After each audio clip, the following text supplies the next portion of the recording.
दिल्ली चुनाव में India block को दो हिस्से में बटा हुआ देखा गया है और ये तस्वीर आने वाले चुनाव में और भी ज्यादा साफ होने वाली है। सवाल है कि जो स्वरूप दिल्ली चुनाव में देखने को मिला है, क्या वही बिहार और उसके बाद के चुनाव में भी देखने को मिलेगा या कुछ अलग होगा? इंडिया गुट आखिरी सांसें गिन रहा है या नए रूप में आकार ले रहा है? नमस्कार, आप देख रहे हैं न्यूज कॉल 24। मैं हूं आपके साथ सुशील गिरीश। न्यूज कॉल 24 के खास प्रोग्राम ओपिनियन भारत में आपका स्वागत है। इस वीडियो में हम बात कर रहे हैं बिहार चुनाव तक न सही, लेकिन पश्चिम बंगाल विधानसभा की बारी आते आते इंडिया ब्लॉक बचेगा या फिर नहीं, समझना मुश्किल लग रहा है। अगर बचेगा भी तो किस रूप में दिखेगा? नेतृत्व कौन करेगा? राहुल गांधी या ममता बनर्जी या फिर कोई और? अगर आपको वीडियो पसंद आए तो एक प्यारा सा कमेंट लिख सकते हैं। इसे शेयर करने के साथ साथ चैनल को सब्सक्राइब भी कर सकते हैं। वीडियो में आखिरी तक बने रहिए। पश्चिम बंगाल की मुख्यमंत्री ममता बनर्जी और लोकसभा में विपक्ष के नेता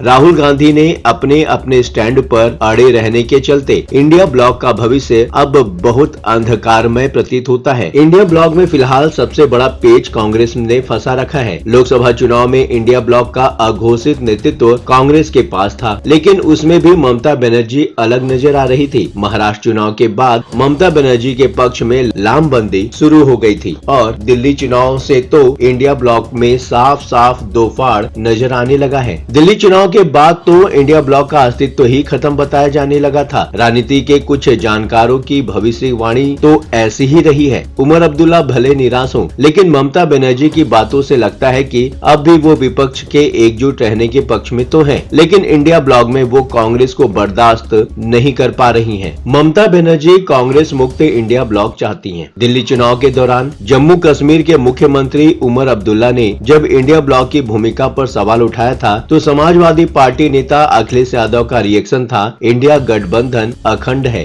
मीडिया से बातचीत में अखिलेश यादव का कहना था, इंडिया गठबंधन जब बन रहा था उस समय कहा गया कि जो पार्टी जहां मजबूत है वहां इंडिया गठबंधन उसे मजबूती देगा। दिल्ली में आम आदमी पार्टी मजबूत है, इसलिए समाजवादी पार्टी ने उसे अपना समर्थन दिया। सवाल दिल्ली का है, भाजपा हारे ये हमारा उद्देश्य है। जब उद्देश्य एक है तो झूठ सच कुछ नहीं है। वीडियो में आगे बढ़ने से पहले एक छोटी सी रिक्वेस्ट है, अगर अभी तक आपने चैनल को सब्सक्राइब नहीं किया है तो अभी चैनल को सब्सक्राइब करके न्यूज कॉल 24 के परिवार का हिस्सा बने। वीडियो में आगे बढ़ते हैं। असल में दिल्ली विधानसभा चुनाव में आम आदमी पार्टी और कांग्रेस एक दूसरे के खिलाफ चुनाव लड़ रहे थे। अखिलेश यादव और ममता बनर्जी ने अरविंद केजरीवाल की आम आदमी पार्टी को समर्थन दिया था। नतीजे आए तो मालूम हुआ कि अरविंद केजरीवाल की हार में कांग्रेस उम्मीदवारों की भी बड़ी भूमिका रही है। दिल्ली चुनाव के नतीजे आने के बाद उमर अब्दुल्ला ने एक तस्वीर शेयर करते हुए सोशल साइट एक्स पर लिखा था, और लड़ो आपस में। और अब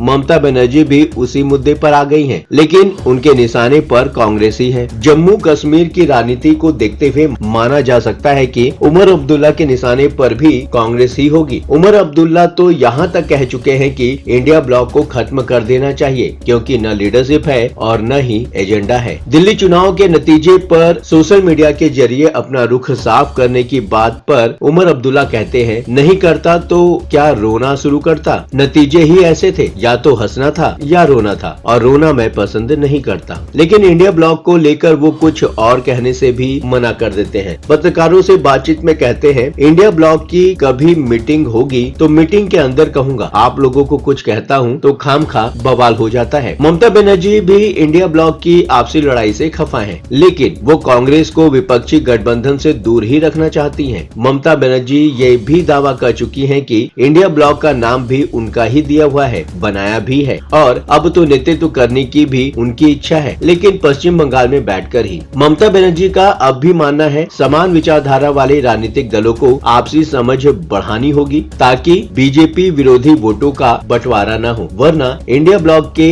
लिए राष्ट्रीय स्तर पर बीजेपी को रोकना मुश्किल हो जाएगा। महाराष्ट्र और दिल्ली चुनाव के नतीजों का हवाला देते हुए ममता बनर्जी कहती हैं, दिल्ली में कांग्रेस ने आम आदमी पार्टी की मदद नहीं की और हरियाणा में आम आदमी पार्टी ने कांग्रेस की मदद नहीं की। ममता बनर्जी की नजर में दोनों चुनाव में कांग्रेस और आम आदमी पार्टी का आमने सामने होना ही हार का कारण बना और बीजेपी को जीत का मौका मिल गया। लेकिन जैसे ही पश्चिम बंगाल की बात आती है, ममता बनर्जी वैसा ही रवैया दिखाती हैं जैसा हरियाणा और दिल्ली में आम आदमी पार्टी कांग्रेस के प्रति दिखाया है। अन्य राज्यों के लिए तो ममता ममता बनर्जी की राय है कि सभी को एक साथ होना चाहिए, लेकिन अपने इलाके में उनको ये बात मंजूर नहीं है। बंगाल में कांग्रेस का कुछ भी नहीं है, मैं अकेले लड़ूंगी, हम अकेले ही काफी हैं। ममता बनर्जी अपने दम पर 2026 में पश्चिम बंगाल चुनाव में 2/3 से ज्यादा सीटें जीतने का दावा भी कर रही हैं। बिहार चुनाव तक कौन सा रूप लेगा इंडिया ब्लॉक, ये देखना जरूरी है। देखा जाए तो ममता बनर्जी ने पश्चिम बंगाल की राजनीतिक तस्वीर विधानसभा से